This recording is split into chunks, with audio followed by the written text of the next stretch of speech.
चुनाव के लिए अंतिम चरण की वोटिंग 1 जून को होनी है। बिहार की काराकाट में भी इस दिन मतदान होना है।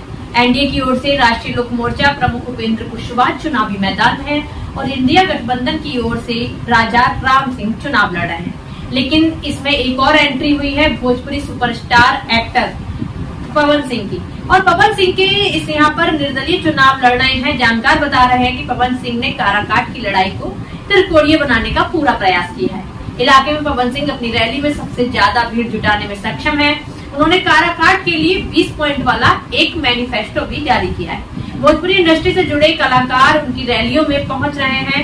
सालों से चल रहे विवादों के बाद भोजपुरी एक्टर और गायक खेसारी लाल यादव ने भी उनके लिए चुनाव प्रचार किया है। इस बात को कहने में कोई गुरेज नहीं है कि पवन सिंह और खेसारी के लिए एक साथ हजारों की भीड़ जुटाना कोई बड़ी बात नहीं। लेकिन सवाल ये है कि क्या ये भीड़ पवन सिंह के लिए वोट का रूप ले पाएगी, और अगर ऐसा हुआ तो किसको नफा और नुकसान उठाना पड़ेगा। यह मामला त्रिकोणीय हो गया है, इसमें कोई संदेह नहीं है। ऐसे में लोग जो किसी पार्टी से नहीं जुड़े हैं, वो पवन सिंह के क्रेज है, माहौल के हिसाब से वो मुकाबले में है। उनके स्वजातीय राजपूत समाज के लोग 35 साल से कम उम्र की युवाओं की काफी चर्चा है। कुछ लोग कह रहे हैं कि उनके कार्यकर्ता नहीं है। मुझे ऐसा नहीं लगता कि उनके लिए भोजपुरी कलाकार प्रचार कर रहे हैं, लेकिन उनका खुद का एक फैन बेस है।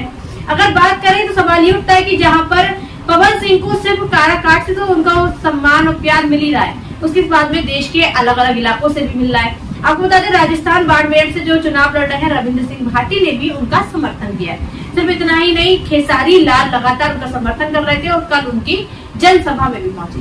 अब सवाल ये उठता है कि जो भोजपुरी स्टार निरहुआ की बात करें और मनोज तिवारी की, जो भोजपुरी स्टार भी हैं और पवन सिंह से अच्छा रिश्ता भी रखते हैं, भाई बंधु वाला रिश्ता है। अब बात करें, दिल्ली में भी चुनाव हो चुका है और आजमगढ़ में भी, जहाँ से निरहुआ चुनाव लड़ रहे हैं, वहाँ भी चुनाव हो चुका है। ऐसे में भाजपा ने मनोज तिवारी तो इन दिनों वाराणसी में है। सवाल उठता है कि मनोज तिवारी क्या उपेंद्र कुशवाहा के लिए चुनाव करने जाएंगे प्रचार, और अगर उपेंद्र कुशवाहा के लिए प्रचार करने जाएंगे तो क्या वो पवन सिंह के लिए प्रचार करेंगे। सवाल ये भी है कि मनोज तिवारी के लिए एक तरफ कुआं और एक तरफ खाई नजर आ रहा है। मनोज तिवारी अगर उपेंद्र कुशवाहा के लिए चुनाव प्रचार नहीं करेंगे तो उपेंद्र कुशवाहा को लगेगा कि मनोज तिवारी भाजपा के साथ नहीं है। और पवन सिंह की बात करें तो भाजपा ने उनको अपनी पार्टी से निष्कासित कर दिया है निर्दलीय चुनाव लड़ने की वजह से। अब मनोज तिवारी अगर पवन सिंह के लिए प्रचार नहीं करेंगे, उनके विरोध में प्रचार करेंगे, तो कहीं ना कहीं भोजपुरी इंडस्ट्री में भी आपस में फूट पड़ती नजर आ रही है। और आपको बता दें, मनोज तिवारी और निरहुआ भाजपा के समर्थन में तो उतर रहे हैं, लेकिन पवन सिंह के समर्थन में उतरेंगे या नहीं उतरेंगे तो बात की बात है। अब सवाल ये भी उठता है कि कल जो जनसभा कर रहे थे पवन सिंह, उनके साथ में खेसारी लाल यादव भी थे और तमाम संख्या में भीड़ जुटी। पवन सिंह ने कहा कि अगर ये नेता अच्छा काम करे तो हम कलाकारों को राजनीति में उतरने की जरूरत ही नहीं है। ये अपना काम अच्छा नहीं करते, इसी वजह से हम राजनीति में उतरे।